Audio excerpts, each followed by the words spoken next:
اور اگر یہ آنسو خالصتاً ہو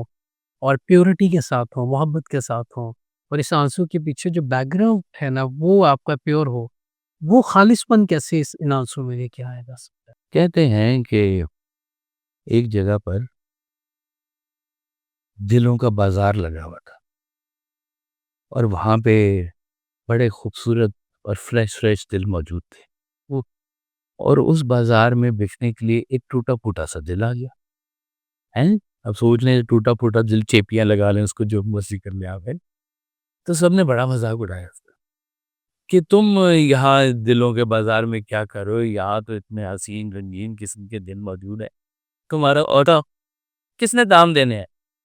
تو کہتے ہیں کہ اس بازار میں سب سے مہنگا دل وہ والا بچا جو سب سے زیادہ ٹوٹا ہوا، ہائے ہائے ہائے، کہ شکستہ ہو تو عزیز تر ہے نگاہ آئینہ ساز میں، یہ جتنا ٹوٹا ہوا ہوتا ہے اللہ تعالیٰ کو یہ اتنا پسند ہوتا ہے۔ ہائے ہائے،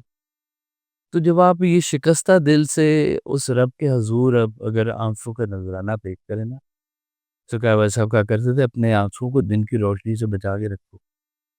رات کی تاریکی میں اپنے مالک کے حضور پیش کیا کرو، واہ، دنیا کے سامنے آنسو مت بہایا کرو،